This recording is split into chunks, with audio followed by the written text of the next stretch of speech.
கர்த்தராகிய இயேசுவின் இனிமையுள்ள நாமத்தில் நான் உங்களை வாழ்த்துகிறேன், வரவேற்கிறேன். ராத்திரி வேளையில் தேவனுடைய வார்த்தையுமாய் எங்களோடு கூட ஆயிருக்க, தேவனை துதிக்க, கர்த்தரை ஆராதிக்க தேவன் கிருபை செய்திருக்கிறார். அவர் நல்லவர், வல்லவர், வாக்கு மாறாத தேவனாய் நம்மோடு கூட இருக்கிறார். இன்னைக்கு கடந்து வந்திருக்கிற உங்களை யாவரையும் தேவன் ஆசீர்வதித்து வழி நடத்துவார். நாம் ஜெபிக்கலாம். கர்த்தரே, ராத்திரி வேளையில் அப்பா உண்மை துதிக்க, ஆராதிக்க, உண்மை மகிமைப்படுத்த நீர் எங்களுக்கு கிருபை செய்ததற்காக ஸ்தோத்திரம். நீரே நல்லவராய், பரிசுத்தராய், உண்மையுள்ளவராய் எங்களோடு கூட இருக்கிறதற்காக ஸ்தோத்திரம். ராத்திரி வேளையில் கடந்து வந்த ஒவ்வொரு மக்களையும் நீர் ஆசீர்வதித்து பலப்படுத்தும். தேவனே, உம்முடைய பிரசனத்தால் நிரப்பும். தெய்வீக ஆசீர்வாதங்கள் உள்ள மக்களாய் இருக்க, தெய்வீக பிரசனம் உள்ள மக்களாய் இருக்க நீர் கிருபை செய்ததற்காக ஸ்தோத்திரம். எங்களை முற்றிலும் தாழ்த்துகிறேன், அர்ப்பணிக்கிறேன் இயேசுவின் நாமத்தில். ஆமென், ஆமென்.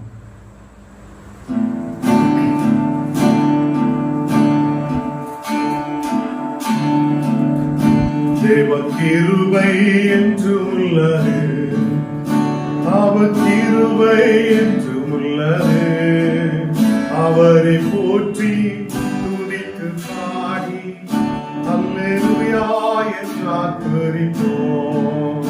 அவரை போற்றி துதித்து பாடி அல்லேலூயா என்றார் துதிப்போம். பெருக்கம் மடிந்திடாமல் கர்த்தர்தான் நம்மை காத்ததாலே, இருக்கட்டும் மடிந்திடாமல் கர்த்தர்தான் நம்மை காத்ததாலே. அவர் நல்லவர், அவர் வல்லவர், அவர் கிருபை என்றும் உள்ளது. அவர் நல்லவர், அவர் வல்லவர், அவர் கிருபை என்றும் உள்ளது. கிருபை என்றும் உள்ளது, அவர் கிருபை என்றும் உள்ளது. அவரை போற்றி துதித்து பாடி அல்லேலூயா என்றார் துதிப்போம். அவரை போற்றி துதித்து பாடி அல்லேலூயா என்றார் துதிப்போம். போன்ற கஷ்டங்கள் வந்தும் வாரினில் அவரின் பாதையில் ஒளியாய், போன்ற கஷ்டங்கள் வந்தும் வாரினில் அவரின் பாதையில் ஒளியாய் நடத்தினார். அவர் நல்லவர், அவர் கிருபை என்றும் உள்ளது. நடத்தினார், அவர் நல்லவர், அவர் கிருபை என்றும் உள்ளது. கிருபை என்றும் உள்ளது, அவர் கிருபை என்றும் உள்ளது.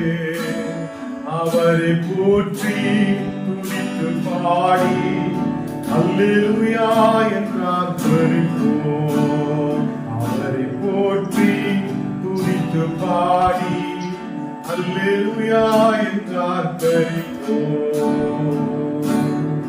கர்த்தர் நம்மை ஆசீர்வதிக்கிறவராய், நம்மை வழி நடத்துகிறவராய், ஒரு நாளும் நம்முடைய தேவைகளை சந்திக்கிறவராய் அவர் நம்மோடு கூட இருக்கிறார். ஹல்லேலூயா. ராத்திரி வேளையில் தேவன் நம்மை ஆசீர்வதிக்கிறவராய் இருக்கிறார். அவர் நம்மை பலப்படுத்தி ஒரு நாளும் பாதுகாப்போடு வழி நடத்துகிறவராய் காணப்படுகிறார்.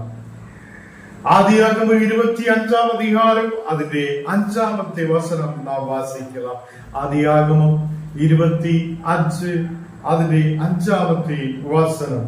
ஆபிரகாம் தனிக்கு உண்டானது யாவையும் ஈசாக்குக்கு கொடுத்தார்.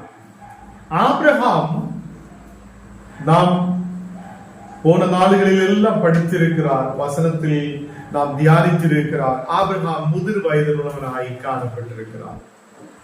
ஆபிரகாம் முதிர் வயதுள்ளவனாய் காணப்பட்டு எல்லாவித நன்மைகளையும் பெற்றுக்கொண்டு ஆசீர்வாதத்தோடு இருக்கும் போது ஆபிரகாம் தனிக்குள்ளவை எல்லாம் தன் மகனுக்கு கொடுக்கிறான். கர்த்தருடைய பிள்ளைகளே, இன்னைக்கு நமக்கு குடும்பம் இருக்குது, பிள்ளைகள் இருக்குது, குடும்பத்தில் நன்மைகள் இருக்குது. நிறைய பேர் என்ன செய்யும் என்றால், இவங்களை இறந்து போகிற வரைக்கும் பிள்ளைகளுக்கு எதுவும் கொடுக்க மாட்டாங்க. ஹல்லேலூயா. இறந்து போய் கடைசியில சண்டை தான் சண்டை. நமக்கு தெரியும், ஒவ்வொரு குடும்பத்திலும் ஒருவன் இறந்து போனதுக்கு அப்புறம் அவங்களுடைய நிலத்துக்காக, வீட்டுக்காக சண்டை போடுத பிள்ளைகளை நமக்கு பார்க்க முடியும். இங்கே வசனத்தில் பார்க்கும்போது ஆபிரகாம் இறந்து போவதற்கு முன்னவே அவங்களுடைய பிள்ளைகளுக்கு தேவையானதை கொடுத்து அதுக்கப்புறம் தான் அவர் இறந்து போவதற்காக அவர் ஆயத்தத்தோடு கடந்து செல்லுகிறார். தெய்வ பிள்ளைகளே, இந்த நாளுகளில் நாம் குடும்பத்தில் இருக்கும் போது இந்த மாதிரி காரியங்களும் நாம் பார்க்கிறதுக்கு, நாம் விசுவாசியாய் மட்டுமல்ல, ஏதோ விசுவசித்து தேவனை ஆராதித்து அப்படியே போகலாம் என்று அல்ல. உங்களுடைய பிள்ளைகளும் சொஸ்ததையோட, சந்தோஷத்தோட, மகிழ்ச்சியோட இருக்கிறதுக்காக உங்களுக்கு கர்த்தர் கொடுக்கப்பட்டதை எல்லாம் அவங்களுக்கு கொடுக்கிறதுக்கான மனசு நமக்கு இருக்கிற பிள்ளைகளாகி நாம் காணப்படும். ஹல்லேலூயா. இந்த நாளுகளில் நாம் குடும்பத்தை குறித்து தியானிக்கிறோம். குடும்பத்தில் எப்படி இருக்க வேண்டும், குடும்பங்கள் எப்படி இருக்க வேண்டும், நம்முடைய குடும்பங்கள் எப்படி கர்த்தரால் ஆசீர்வதிக்கப்பட வேண்டும் என்று நாம் தியானித்துக் கொண்டிருக்கும் போது ஆபிரகாம் செய்த ஒரு விஷயம், தன் மகனுக்கு அவங்களுக்கு உண்டானதை எல்லாம் கொடுக்கப்படுகிறார். மீதி இருந்த பிள்ளைகள், அவருக்கு நிறைய பிள்ளைகள் இருந்திருக்கிறது, அதை பற்றி நான் வருகிற நாளுகளில் உங்களோடு கூட பேசும். மீதி இருந்த எல்லா பிள்ளைகளையும் கிழக்கு தேசத்துக்கு அனுப்பி விட்டிருக்கிறார். அவங்களுக்கு நன்கொடைகளை எல்லாம் கொடுத்து, அவங்களுக்கு கொடுக்க வேண்டியதை எல்லாம் கொடுத்து அவங்களை கிழக்கு தேசத்திலே அனுப்பிவிடு.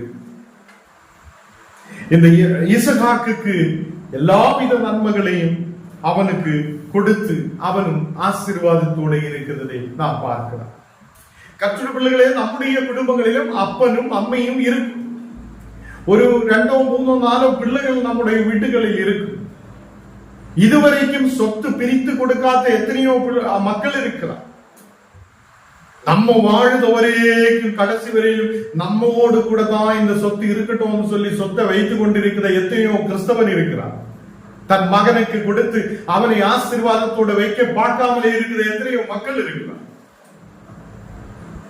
அப்போ இங்கே ஆபிரகாம் அப்படி தனிக்குள்ளதெல்லாம் தனிக்கு இருக்கட்டும் என்று சொல்லி வைத்துட்டு இருந்தவர் அல்ல.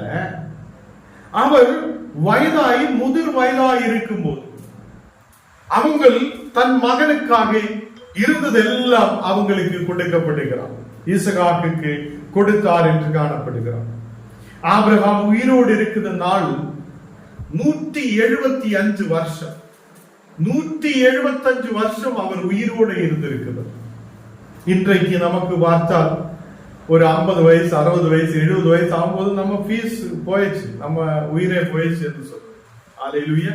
இந்த நாடுகளில் நாம் உயிரோடு இருக்கிறதுக்காக கர்த்தர் கொடுத்த வசனங்களை நம்பிக்கையோடும் கர்த்தருடைய விசுவாசத்தோடு இருக்கிற நம்மை கர்த்தர் நல்ல முதிர் வயது வரைக்கும் கர்த்தர் பாதுகாப்பார். நாம் தேவனுடைய விசுவாசத்தில் இருக்கும் போது, தேவனுடைய வசனத்துக்கு கீழ்ப்படியும் போது, அவரோடு கூட நாம் ஆயிருக்கும் போது, அவருடைய வார்த்தைக்கு செவி கொடுக்கும் போது ஆபிரகாம் இருந்தது போல நமக்கும் ஆண்டவர் தீர்க்காயுசை கொடுத்து பலப்படுத்துவார். அவருடைய ஆயுசு 175 வருஷம். ஆபிரகாம் அங்கே இறந்து போகுது, சாரால் அங்கே இறந்து போகுது. அவங்களே இந்த ஈசாக்கும் இஸ்மாயிலும் கூட அவங்களே அடக்கம் பண்ணப்படுகிறார். அப்போ மரிக்கிறதுக்கு முன்னே, அவர் இறந்து போவதற்கு முன்னே அவருடைய புத்தி எப்படி இருந்திருக்கிறார்?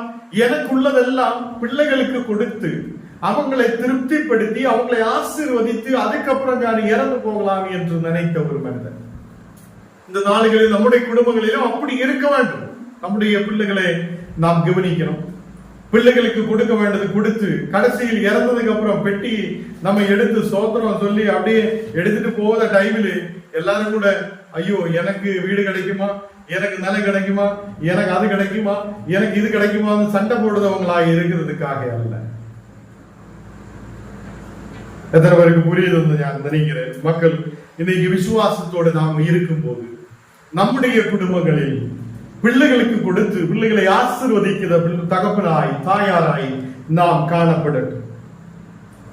11வது வசனம் வாசிக்கும் போது ஆதியாகமம் 25ஆம் அதிகாரம் அதிலே 11வது வசனம் வாசிக்கும் போது ஆபிரகாம் மரித்த பின் தன் குமாரனாகிய ஈசாக்கை ஆசீர்வதித்தார்.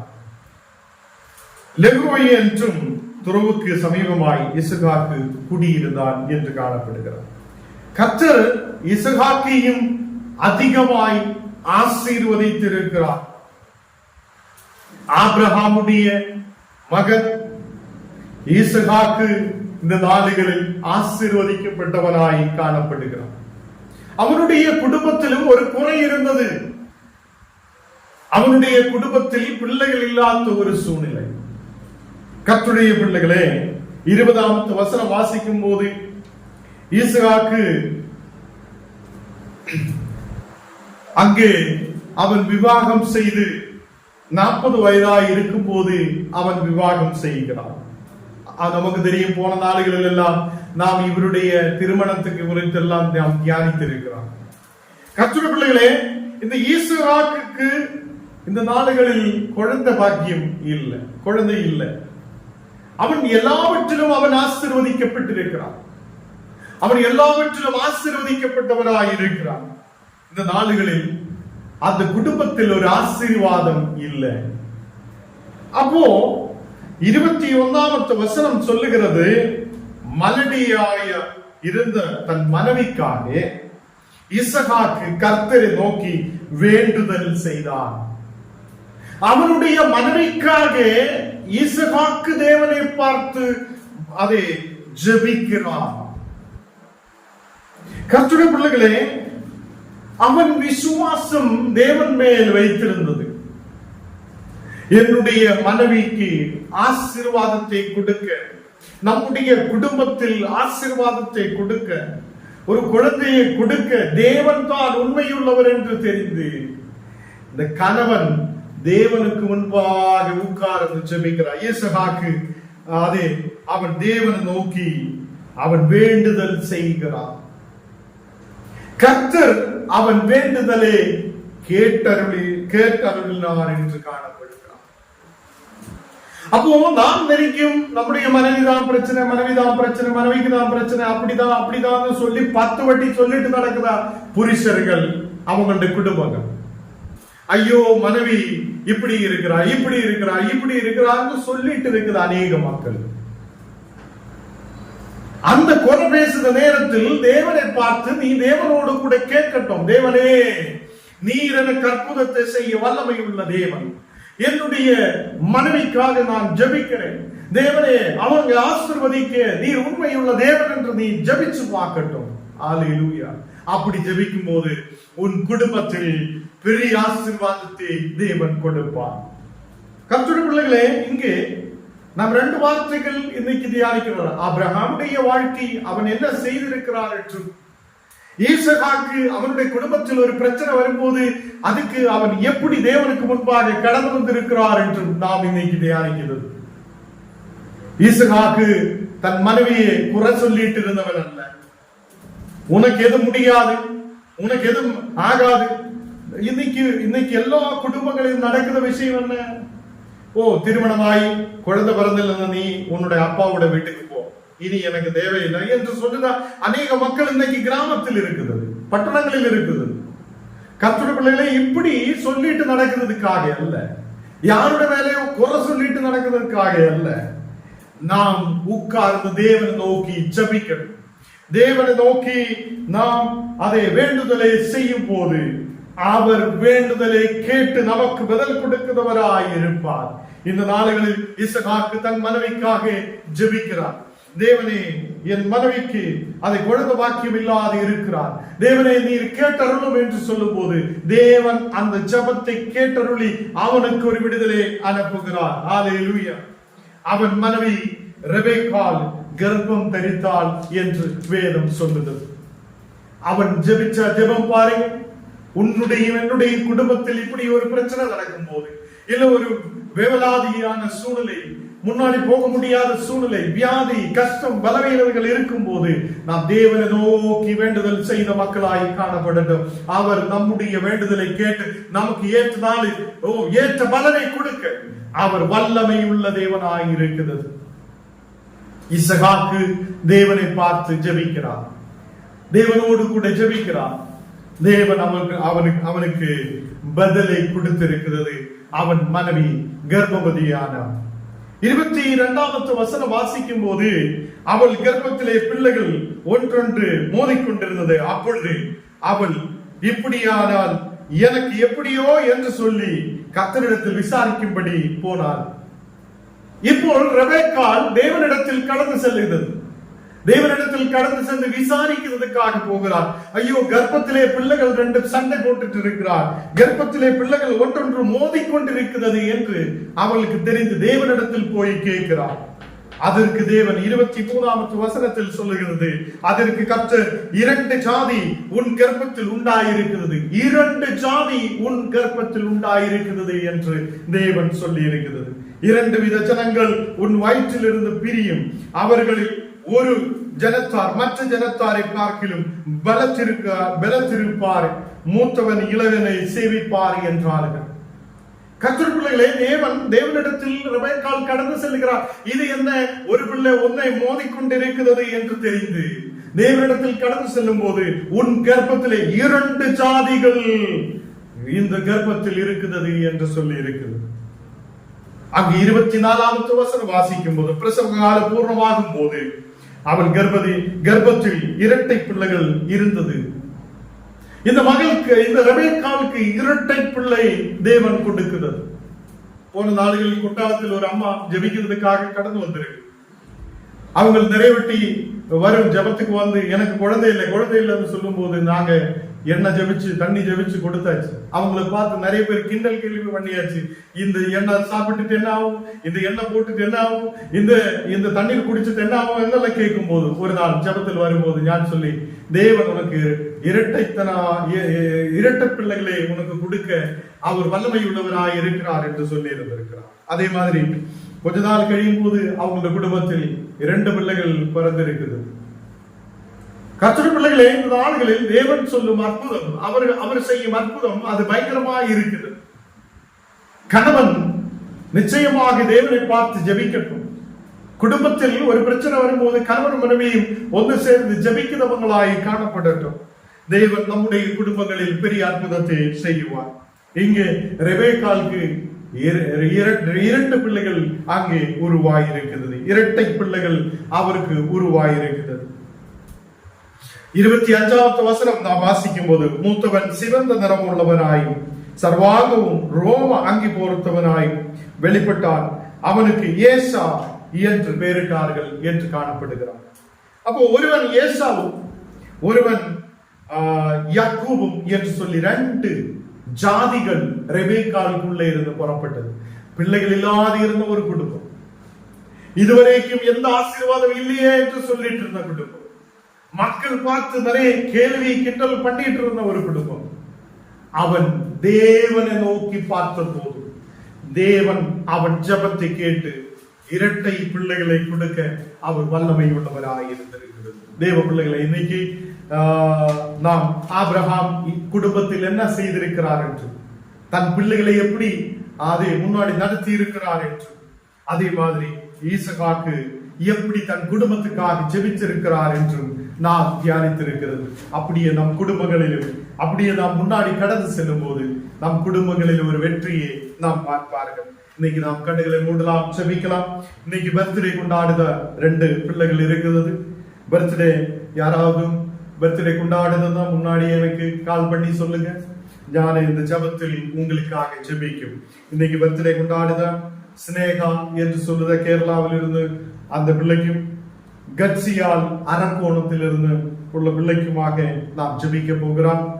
அதே மாதிரி இந்த ஜபத்தை இன்னைக்கு யாராவது திருமண நாள்கள் கொண்டாடுது என்றால் அந்த மக்களுக்காக நான் ஜெபிக்க போகிறேன். தேவனை பரிசுத்த பிதாவே, இன்னைக்கு பர்த்டே கொண்டாடுதா, பர்த்டேக்காக இன்னைக்கு ஸ்தோத்திரத்தோடு இந்த சன்னிதியில் ஆயிருக்குதா அந்த பிள்ளைகளுக்காக ஜெபிக்கிறேன். அந்த பிள்ளைகளை நீர் ஆசீர்வதித்து பலப்படுத்தத்தக்கவைக்காக ஸ்தோத்திரம். இந்த மக்களுக்கு எல்லாவித நன்மைகளை கொண்டு தரப்பட்டும். தேவனே, இந்த புது வருஷம் ஆசீர்வதிக்கப்பட்ட வருஷமாய் இருக்கப்படட்டும். இந்த மக்கள் ஆசீர்வாதத்தோடு, வெற்றியோடு, விடுதலோடு இருக்க நீர் கிருபை செய்ததுக்காக ஸ்தோத்திரம்.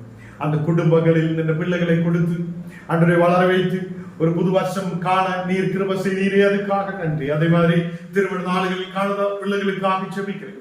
அந்த மக்களுடைய குடும்பங்களில் ஒரு ஆசீர்வாதம் உண்டாக நீர் கிருபை செய்யும். இன்னைக்கு ஜெபத்தில் ஆண்டவரே, நீர் எங்களோடு கூட பேசி இருக்கிறதற்காக ஸ்தோத்திரம். எங்கள் குடும்பங்களில் நாங்கள் எப்படி ஆயிருக்க வேண்டும் என்றும், எப்படி ஜெபிக்க வேண்டும் என்றும் நீ எங்களோடு பேசி இருக்கிறதற்காக ஸ்தோத்திரம்.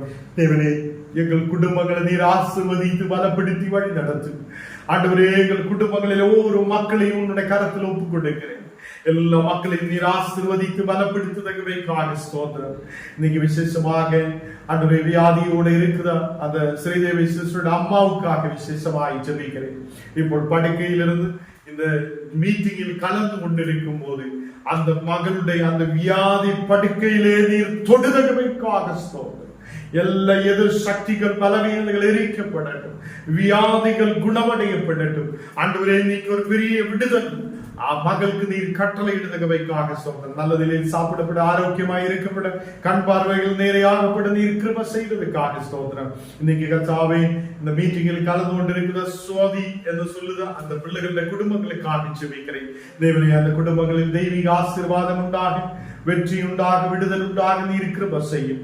அதே மாதிரி ஆண்டவரே, இந்த மக்கள் தேசத்தில் ஆசீர்வதிக்கப்பட்டு நல்ல பிள்ளைகளாய் இருக்க நீர் கிருபை செய்வதற்காக ஸ்தோத்திரம். விசுவாசத்தில் பலப்பட ஆண்டவரே, அந்த குடும்பங்களில் சமாதானத்தோடு, சந்தோஷத்தோடு முன்னாடி வர நீர் கிருபை செய்ததுக்காக ஸ்தோத்திரம். கிளாரா சிஸ்டருக்காக ஜெபிக்கிறேன். இந்த மகளுக்கு நல்ல ஒரு வேலை வாய்ப்பு நீர் கொடுத்து ஆசீர்வதி. அதுக்கு தேவையான எல்லா உதவிகளை நீர் கொடுத்து தேவனை வழிகளை துறந்து கொடுக்கிற குடும்பங்களை நீர் ஆசீர்வதிக்கிறதுக்காக ஸ்தோத்திரம். அதே மாதிரி இன்னைக்கு கடந்து வந்திருக்கிற ஒவ்வொரு குடும்பங்களையும் நீர் ஆசீர்வதித்து பலப்படுத்தி வழி நடத்துவதற்காக ஸ்தோத்திரம். டேவிடுக்காக ஜெபிக்கிறேன். டேவிட் மேல் கர்த்தருடைய வல்லமை ஊற்றப்படட்டும். இந்த மகன் ஆசீர்வாதத்தோடு, வெற்றியோடு, விடுதலோடு, சௌக்கியத்தோடு ஆயிருக்க நீர் கிருபை செய்ததுக்காக ஸ்தோத்திரம். குடும்பங்களில் நீர் ஆசீர்வதித்து பலப்படுத்தும். குடும்பங்களின் நன்மைகள் உண்டாகட்டும். ஜெபிக்கும் போது ஒரு விடுதலை எதிர்பார்க்கிறேன். நீர் இன்னைக்கு சொல்லின வசனத்தின்படி இந்த மக்களை ஆசீர்வதிக்க வல்லமை உள்ளவர் என்று நாங்கள் நம்பிக்கை வைக்கிறேன். கேரளா பகுதியில் கடந்து வந்திருக்கிறது இந்த மக்களுக்காக ஸ்தோத்திரம். ஆண்டவரே, மக்களுடைய குடும்பங்களில் தெய்வீக நன்மை உண்டாக, ஆசீர்வாதம் உண்டாக, தேவனே, இந்த மக்கள் ஆரோக்கியத்தோட, விடுதலோட, சௌக்கியத்தோட இருக்க நீர் கிருபை செய்ததுக்காக ஸ்தோத்திரம். எல்லா எதிர்கள், பலவீனங்களும் மாற்றி கொடு. அதே மாதிரி இன்னைக்கு கடந்து வந்திருக்கிற எல்லா மக்களையும் உம்முடைய கரத்தில் ஒப்பு கொடுக்கிறேன். இன்னைக்கு கர்த்தாவை கடந்து வந்த ஹரி பிரதருக்காக ஸ்தோத்திரம். இந்த மகன் சரீரத்தின் மேல் இருக்கிற வியாதிகள், பலவீனங்கள் எடுத்து மாற்று. மகன் குடும்பத்தில் எல்லா ஆண்டவரே, எல்லா குறைகள், பலவீனங்கள், எல்லா கட பிரச்சனைகள் நீர் மாற்றி கொடுத்து ஆசீர்வதிக்கிறதுக்காக ஸ்தோத்திரம். இன்னைக்கு கடந்து வந்திருக்கிறோம் அந்த தேவ மகளுக்காக ஸ்தோத்திரம். இந்த மக்களை நீர் ஆசீர்வதித்து பலப்படுத்தும். இன்னைக்கு கர்த்தாவே, எங்களை முற்றிலும் தாழ்த்தி ஒப்பு கொடுக்கிறேன். நீ கூட இருந்து எப்போதும் நடத்துதவராய், எப்போதும் எங்களை வழி நடத்துதவராய் கூட இருக்கிறதுக்காக ஸ்தோத்திரம். எங்களை முற்றிலும் தாழ்த்துகிறேன், அர்ப்பணிக்கிறேன். நாளையில் நித்திய சிஸ்டருக்காக ஜெபிக்கிறேன். இந்த மக்களை, குடும்பத்தை நீர் ஆசீர்வதித்து பலப்படுத்தி வழி நடத்துவதற்காக ஸ்தோத்திரம். அந்த அரகுண்ட பகுதியில் இருக்கிற ஒவ்வொரு குடும்பங்களை நீர் ஆசீர்வதியும். தேவனே, இந்த மக்கள் ஆசீர்வதிக்கப்பட்டு உயர்ந்து வர இருக்கிற பசை எங்களை முற்றிலும் தாழ்த்துகிறேன், அர்ப்பணிக்கிறேன். இயேசுவின் நாமத்தில் ஆமென்.